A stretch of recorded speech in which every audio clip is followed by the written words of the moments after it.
Assalamualaikum warahmatullahi wabarakatuh. Salam bahagia Bapak dan Ibu guru hebat. Perkenalkan, saya Abdul Rahmat dari SD Negeri 011 Balikpapan Tengah, Kota Balikpapan, Provinsi Kalimantan Timur. Dalam video ini, saya akan mengajak Bapak dan Ibu guru untuk menyaksikan bagaimana pengalaman pembelajaran diferensiasi di kelas saya, kelas 4A. Selama pandemi virus COVID-19 yang terjadi sejak awal tahun 2020 hingga sekarang, membuat banyak dampak sekali terutama terhadap proses pembelajaran di kelas. Yang awalnya pembelajaran sering kita lakukan tatap muka, mau tidak mau kita kolaborasikan dengan pembelajaran dalam jaringan atau pembelajaran jarak jauh. Keadaan ini membuat kita, para guru, mengalami kesulitan dalam mengetahui kemampuan individu serta pengembangan individu setiap peserta didik. Oleh karena itu, pembelajaran berdiferensiasi sebenarnya masih dapat kita lakukan dan bisa menjadi solusi dalam pembelajaran yang berpihak pada peserta didik. Pembelajaran berdiferensiasi adalah pembelajaran di mana kita memfasilitasi peserta didik untuk belajar sesuai dengan minat, bakat, dan kebutuhan mereka.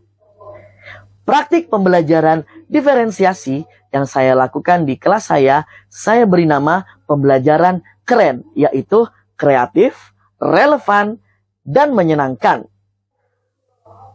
Langkah-langkah yang saya lakukan dalam pembelajaran diferensiasi di kelas saya adalah yang pertama, saya merancang rencana pembelajaran.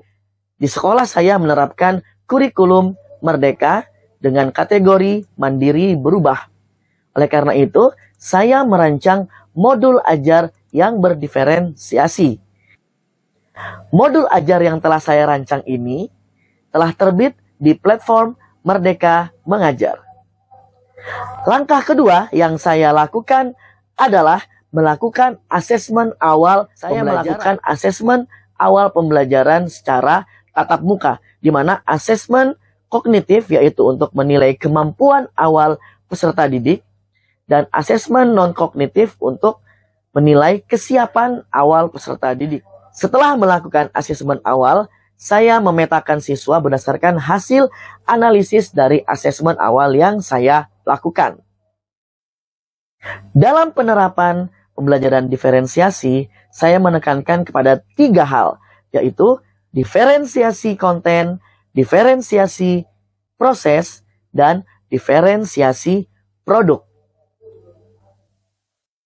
Diferensiasi konten yaitu saya menyiapkan ragam pembelajaran yang dapat diikuti oleh peserta didik.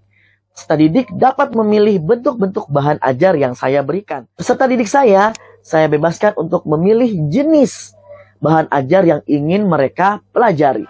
Gimana? Sudah semangat untuk belajar? Nah, anak-anak, sebelum belajar, mari 40 menit, 45 menit, dan 1 jam ya. Kemudian tuliskan hasil pengamatan kalian.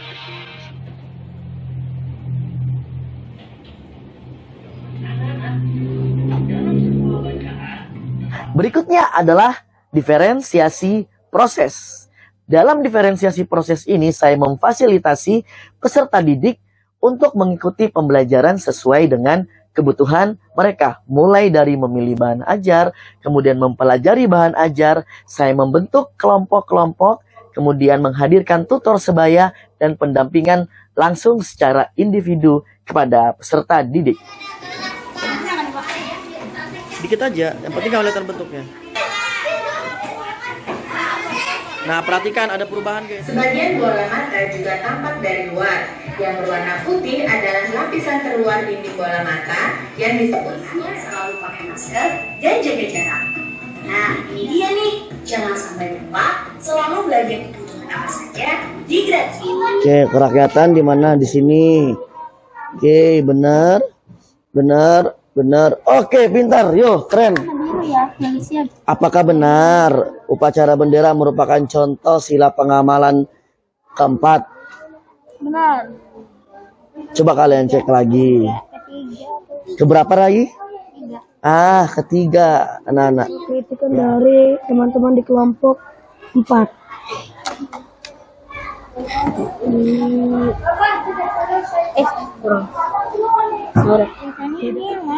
Itu bentar. Apa itu? Coba baca. Tidak menyela teman yang sedang berbicara tentang pendapatnya. Berarti kan sedang bermusyawarah. Berarti sila keempat. Sila keempat adik-adik. Kamu yang mana, Kus? Tidak membeda-bedakan teman. Bagus. Masuk sila kedua. Ini pakai ini aja nggak apa-apa. Nggak boleh kok. Masuk tarik garisnya. Tidak membeda-bedakan, itu sila kedua. Dan yang ketiga adalah diferensiasi produk.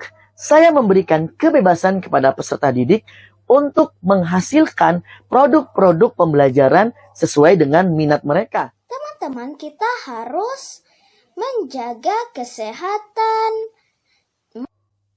Langkah ke depan dalam menyebarkan semangat pembelajaran diferensiasi yang saya lakukan adalah saya terus menyebarkan praktik-praktik baik pengalaman saya dalam penerapan diferensiasi. Harapan saya, pembelajaran diferensiasi ini dapat dipraktikkan oleh Bapak dan Ibu guru hebat di seluruh Indonesia sehingga proses pembelajaran yang berpihak dan sesuai kepada kebutuhan peserta didik dapat kita laksanakan bersama-sama dan mewujudkan merdeka belajar. Saya sangat senang mengikuti pelajaran hari ini karena walaupun saya tetap di rumah, saya seperti belajar sama Pak Rahmat. Saya sangat senang mengikuti pembelajaran podcast bersama Pak Rahmat. Saya bisa mengulang pembelajaran kapanpun. Saya sangat senang bisa belajar lewat TikTok karena mudah dan seru.